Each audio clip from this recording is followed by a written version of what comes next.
প্রিয় ভাইরা আমার, কোরবানির ৫ম নম্বর ইতিহাস, জাহিলিয়াতের যুগে রাসূলুল্লাহ সাল্লাল্লাহু আলাইহি ওয়াসাল্লামের দাদা আব্দুল মুতাল্লিবের সময়ের কোরবানি। রাসূলের দাদা আব্দুল মুতাল্লিব জমজম কূপের সংস্কারের কাজ হাতে নিলেন, সংস্কার করবেন। একমাত্র সন্তান হারেসকে সাথে নিয়ে কাজ শুরু করলেন, কিন্তু বড় কষ্টসাধ্য বিষয়, অনেক কষ্ট হচ্ছে। আল্লাহ পাকের কাছে দোয়া করলেন, মান্নত করলেন, আল্লাহ আমার একার দ্বারা এই কাজটা বড় কঠিন হয়ে যাচ্ছে, বড় ভারী হচ্ছে। একমাত্র সন্তান হারেসকে নিয়ে শুরু করলাম, আল্লাহ আপনি আমাকে 10 জন পুত্র সন্তান দান করুন, যারা আমার হাতকে শক্তিশালী করবে, যাদের মাধ্যমে আমি আমার কাজকে বেগবান করতে পারবো। এবং আপনি আমাকে 10 জন সন্তান দান করলে এই 10 পুত্র সন্তানের একজনকে আমি আপনার রাস্তায় কোরবানি করব। এই মান্নত কে করলেন? রাসূলের দাদা আব্দুল মুতাল্লিব। আল্লাহ পাক রব্বুল আলামিন আব্দুল মুতাল্লিবকে 10 জন পুত্র সন্তান দিলেন।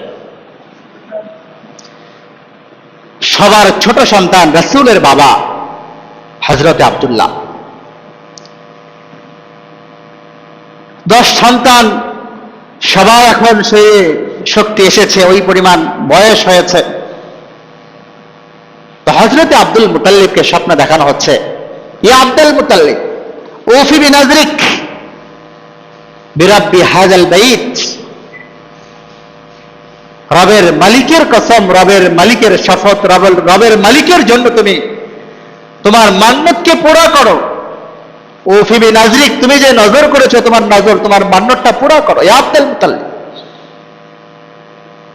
তুমি তো মান্নত করেছিলে 10 জন পুত্র সন্তান হলে এর মধ্য থেকে তুমি একজন পুত্র সন্তানকে কুরবানি করবে। তো সেই হিসাবে সকালে ঘুম থেকে জাগ্রত হওয়ার পরে আব্দুল মুতাল্লিব সমস্ত সন্তানদেরকে ডাকলেন, বাবারা বিষয় হচ্ছে এমন, আমি তো মান্নত করেছিলাম, আল্লাহকে বলেছিলাম, আল্লাহ আমার 10 জন পুত্র সন্তান হলে আমি মান্নত করছি একজন পুত্র সন্তানকে আপনার রাস্তায় কোরবানি করব।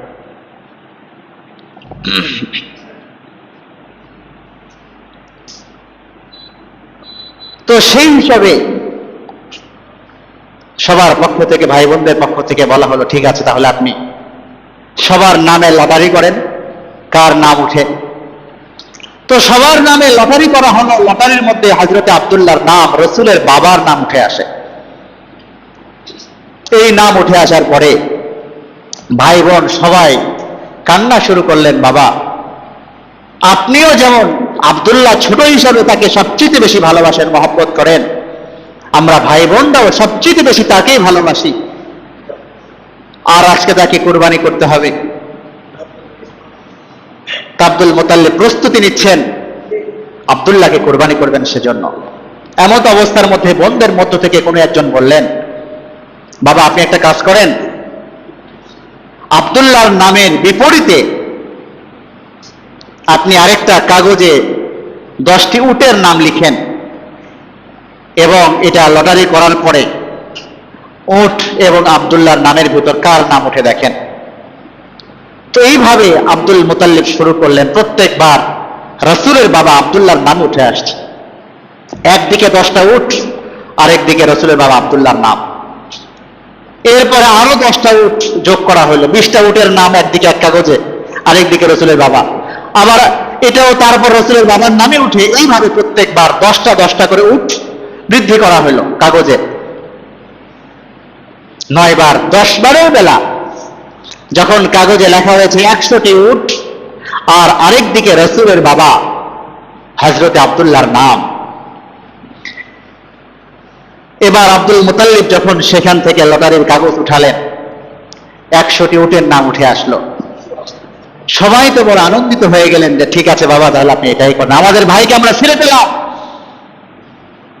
এজন্য রাসূল বলতেন, আনা ইবনু যাবিহাতাইন,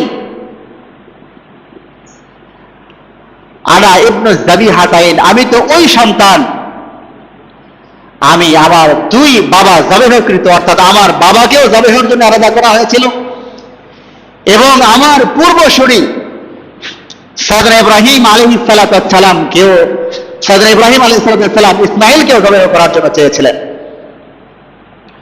কেননা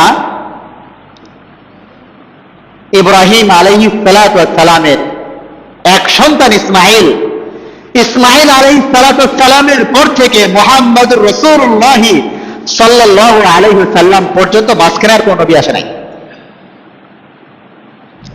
ওইদিকে ইব্রাহিমের আরেক পুত্র ইসহাক আলাইহিস সালাম, হযরত ইসহাকের বংশ পরম্পরা হয়ে বাকি সমস্ত নবীর সিলসিলা ওই দিক থেকে এসেছে।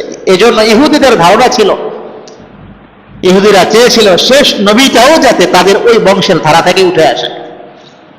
এজন্য রাসূলের শেষ নবী হওয়া পূর্বসূরি সাইয়েদনা ইসমাইল আলাইহিস সালামের এটা ইহুদিরা কখনো মানতে পারত না, এখনো মানতে পারে না। এজন্য এমন প্রশ্ন তারা অনেক সময় উত্থাপিত করেছে, জবিহুল্লাহ ইসমাইল নাকি ইসহাক, এটা তারা বহুবার বলেছে যে জবিহুল্লাহ ইসমাইল নাকি ইসহাক, কিন্তু এই মর্মে যথেষ্ট তথ্য আছে, যথেষ্ট তথ্য আছে। ইসমাইল আলাইহিস সালাম জবিহুল্লাহ হওয়ার ব্যাপারে কোরআনের অন্য আয়াতেই বোঝা যায়। কারণ আল্লাহ পাক রব্বুল আলামিন বলেছিলেন, ইব্রাহিম তুমি তোমার একমাত্র প্রিয় সন্তানকে কোরবানি করো। তো সাইয়েদনা ইসমাইল যখন ছিলেন তখন তো ইসহাক দুনিয়াতে আসেনি, তখন একমাত্র সন্তান বলতে ইসমাইলই ছিলেন। এছাড়া আরো যথেষ্ট গুরুত্বপূর্ণ এভিডেন্স, দলিল রয়েছে ইসমাইল আলাইহিস সালাম জবিহুল্লাহ হওয়ার ব্যাপারে। যেন রাসূল বলতেন, আনা ইবনু জবিহাতাইন,